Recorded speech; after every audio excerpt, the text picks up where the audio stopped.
Yo les amis, j'espère que vous allez tous très bien et je suis super content de vous retrouver à quelques minutes du coup d'envoi si j'ai bien travaillé, mais peut-être un poil en retard. En tout cas, je suis très content de vous retrouver pour mes pronos Champions League.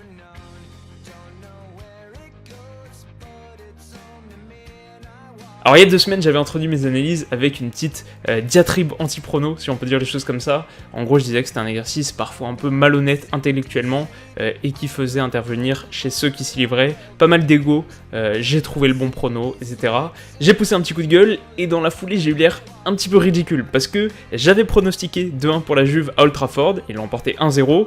J'ai eu le score exact pour Paris-Naples, le bon écart pour Barça-Inter et le bon résultat pour Hoffenheim-Lyon, où j'avais même la physionomie avec un Noël qui mènerait 2 fois sans réussir à verrouiller. Donc ça m'a mis dans une posture assez difficile parce que j'étais très fier, j'aurais bien aimé aller fanfaronner sur Twitter avec mes bons pronos, mais en même temps je venais de bâcher ce qu'il faisait. Dommage, ça m'a mis aussi pas mal de pression pour cette vidéo. Et donc tout ça pour dire que je voulais surtout vous rappeler de pas me faire confiance avec votre argent. La plupart du temps, mes pronos sont assez désastreux et ceux qui me suivent sur la chaîne depuis un petit moment le savent, c'est généralement pas aussi bon qu'il y a 2 semaines. Mais donc voilà, on met fin en galanterie, on s'intéresse tout de suite au premier match de ma sélection, Atlético Dortmund. Alors pour moi, c'est une des rencontres les plus difficiles à pronostiquer de cette journée de Ligue des Champions. D'un côté, on a des colchoneros qui nous ont habitués aux grandes soirées de milieu de semaine, vainqueurs de l'Europa League l'année dernière, de la Super Coupe d'Europe cet été, et avant ça une finale de Champions en 2014, un quart en 2015, une autre finale en 2016 et une demi en 2017. 4 saisons de folie, et petit fun fact au passage, à chaque fois leur campagne a pris fin contre le Real Madrid, c'est dur. En face, on a un Dortmund qui nage en plein rêve.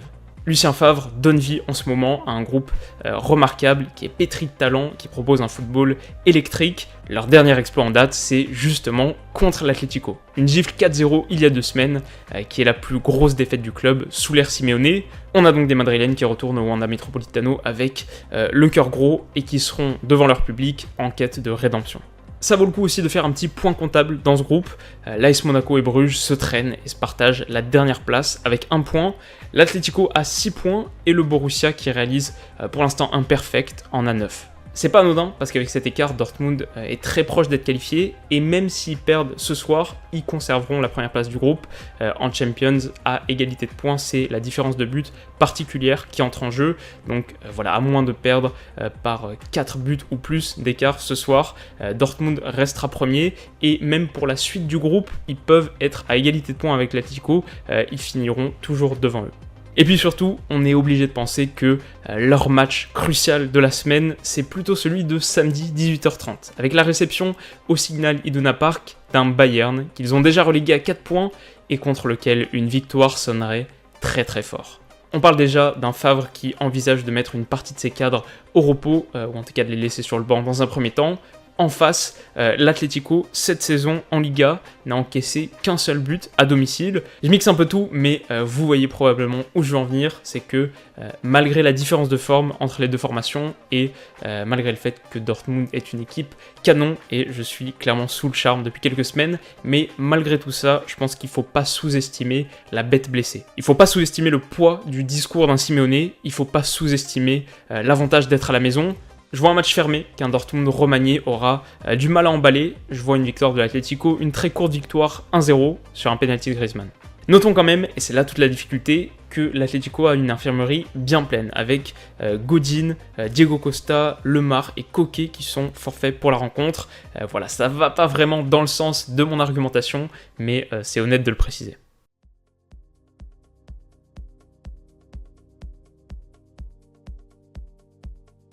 Place maintenant au match qui nous intéresse et qui j'espère sera pas trop entamé au moment où cette vidéo sortira, mais c'est évidemment un Naples PSG explosif, décisif et tactiquement passionnant.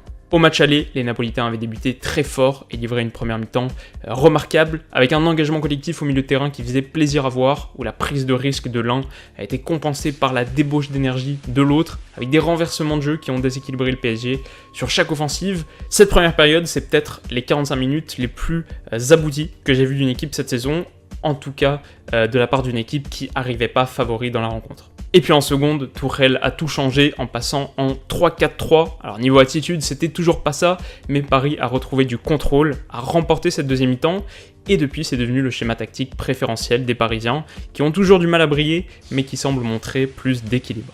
Alors ça résout pas tout, et on attend bien sûr, ce sera sans doute une des clés du match, on attend bien sûr de l'intensité défensive, avec notamment de l'aide apportée par le trio de devant. On sera particulièrement vigilant aux courses de repli de Neymar et Mbappé qui doivent montrer l'exemple. Sur la forme du moment, côté napolitain, le week-end a été bon avec une large victoire contre Empoli, 5-1, agrémenté d'un triplé de Dries Mertens qui est toujours dans la forme de sa vie.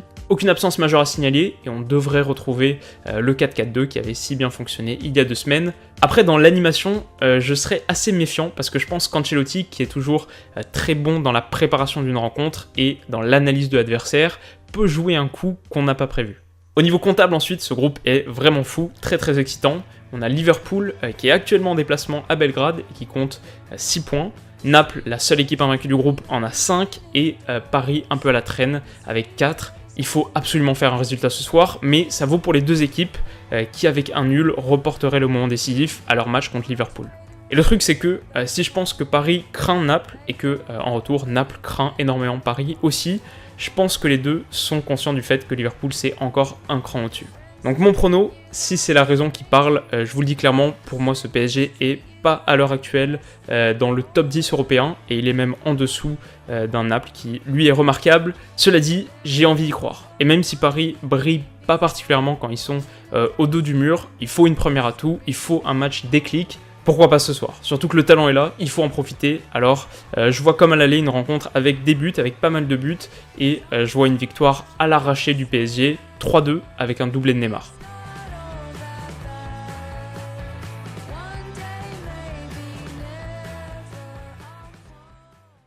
On passe au match de mercredi et j'ai voulu varier un peu par rapport à il y a 2 semaines, donc on garde les équipes françaises et on change le reste, on passe à Benfica-Ajax, un match au très fort parfum d'histoire. Parce que quand on pense Benfica, on pense forcément à l'équipe exceptionnelle des années 60, vainqueur de C1 2 années consécutives, en 61 et 62, et 3 finales perdues en 63, 65 et 68, une époque où les Aigles survolaient le football européen, grâce notamment à l'impulsion de leur panthère Eusebio, un joueur superbe auquel j'avais d'ailleurs consacré une analyse, il y a très longtemps maintenant.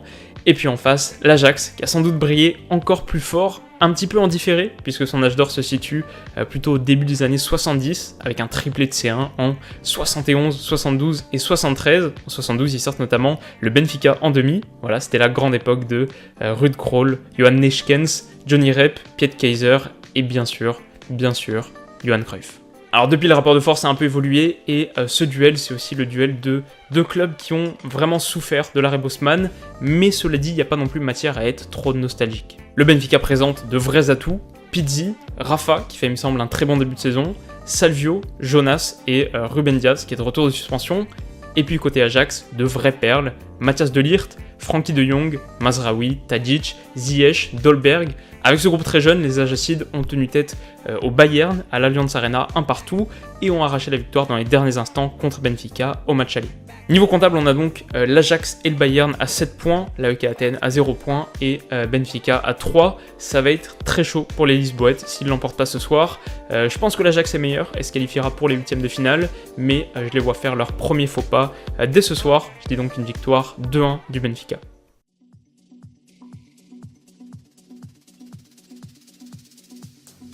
Et puis pour conclure, bien sûr, on va parler rapidement de Lyon-Hoffenheim. Et alors là, les taux commencent à se resserrer sérieusement pour l'OL.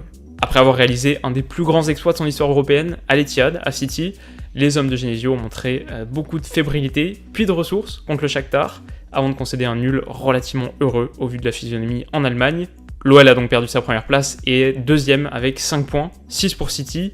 Hoffenheim et Donetsk restent relativement englués avec 2 points chacun. Inutile de préciser à quel point cette rencontre est décisive. Avec une victoire, Lyon ne peut plus être rattrapé par Hoffenheim. Ils s'offrent 6 points d'écart et du coup ils auraient même une meilleure différence de but particulière. Ils s'assureraient minimum la 3e place et la qualification en Europa League. Et si dans le même temps City l'emporte contre le Shakhtar, alors là c'est la porte des 8e qui s'ouvre très très grand. Ça me stresse rien que d'en parler. Ceux qui ne le savent pas, vous l'avez peut-être deviné du coup, maillot en arrière-plan, mais je suis effectivement lyonnais et je suis surtout très loin d'être rassuré. En ce moment, la frustration est énorme. On a un 11 sur le papier superbe, mais un 11 sur le terrain apathique, aucune inspiration dans le jeu, un bloc qui ne sait pas presser en phase défensive et qui laisse même des espaces énormes. Et puis en possession, c'est pareil, ça cherche systématiquement des transitions ultra rapides, mais c'est beaucoup trop brouillon et ça aboutit jamais. J'ai jamais été un anti-Genesio véhément. Mais voilà, je pense tout simplement qu'il est temps de passer à autre chose, que le projet de jeu, entre guillemets, a montré ses limites. Et à chaque match, je perds de plus en plus patience. Il reste malgré tout un espoir. C'est le fait que si Hoffenheim est collectivement supérieur, sans l'ombre d'un doute, et a récité son foot il y a 2 semaines, avec Albaguet, un Nagelsmann, auquel on promet à juste titre un avenir brillant, ça reste des joueurs foncièrement moyens, qui ont de vraies lacunes. Clairement, je vois pas un grand match de l'OL et j'espère que 2 éclairs de génie de Nabil ou Memphis par exemple suffiront, mais si je suis réaliste, je pense plutôt qu'une désillusion nous attend, 2-2 score final.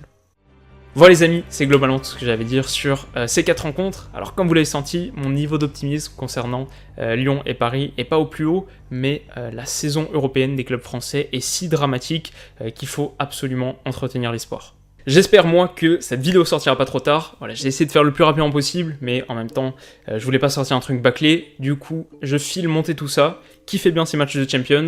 Allez Monaco, allez Paris, allez l'OL. Et on se retrouve dès demain matin pour les analyses, comme d'habitude. Gros bisous.